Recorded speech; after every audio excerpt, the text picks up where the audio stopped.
আসসালামু আলাইকুম এভরিওয়ান, আশা করি সবাই ভালো আছেন এবং সুস্থ আছেন।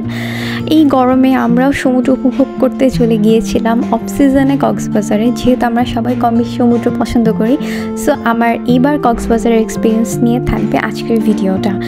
সো ফার্স্ট অফ অল আমরা কক্সবাজারে ট্রেনে করে চলে গিয়েছিলাম, আর এটা ছিল আমার ফার্স্ট ট্রেন জার্নি।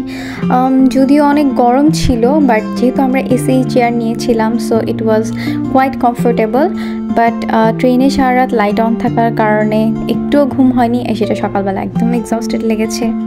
কিন্তু এই গরমের মধ্যে স্টেশন থেকে বের হয়ে যখন আমরা কলাতলিতে এন্টার করি, তখন আমাদের মাইন্ডটা একদম রিফ্রেশড হয়ে যায় সমুদ্র দেখতে পেয়ে।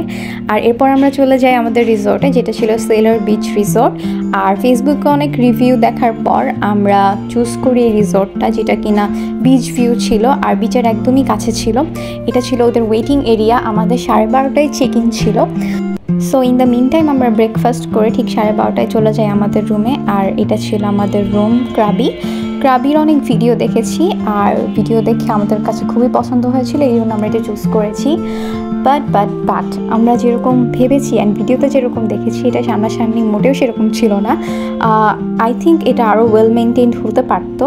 আর এইখানে একটা রুম আর ওয়াশরুমের মাঝখানে একটা গ্লাস দেওয়া ছিল। আই ডোন্ট নো এটা কিসের জন্য, but however maybe some people can find it useful. And then এখানে আমরা একটা জায়নামাজ পেয়েছি, যে জিনিসটা আমার কাছে ভালো লেগেছে।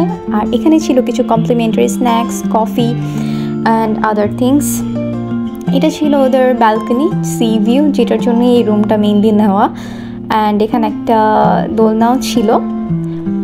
ব্যালকনির ভিউটা অসম্ভব সুন্দর ছিল। ইট ওয়াজ 10 on 10।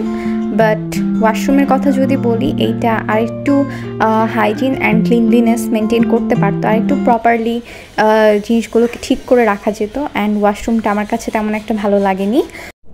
যাই হোক, এরপর আমরা লাঞ্চ করি পশি থেকে, আর সেইখানকার ভিডিওটা নিতে আমি ভুলে গিয়েছিলাম, সেই জন্য অ্যাড করতে পারিনি।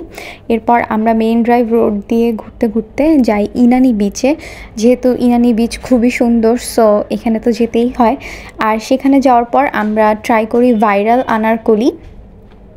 আর আমার হাজব্যান্ড হচ্ছে আনারকলি ফ্রিক, খুবই পছন্দ করে, সো আনারকলি তো এখান থেকে নিতেই হবে, মাস্ট।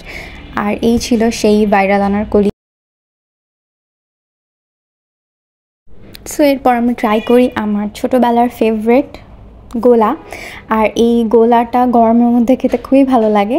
এই ছিল সেই আমার ফেভারেট অরেঞ্জ গোলা, যেটা কিনা আমি ট্রাই করলাম বিচে। আর খুবই শান্তি লাগছিল এটা খাওয়ার পর, যেহেতু অনেক বেশি গরম ছিল। বাট বিচের পাড়ে অনেক বেশি বাতাস, so it was really nice.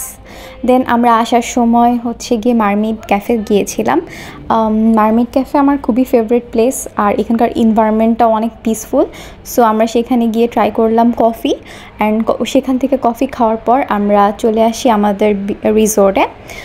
দেন রিসোর্টে এসে আমরা রিসোর্টের পাশেই কোরাল লঞ্চ থেকে আমরা ফিশ বারবিকিউ ট্রাই করি, অ্যান্ড ইট ওয়াজ গুড।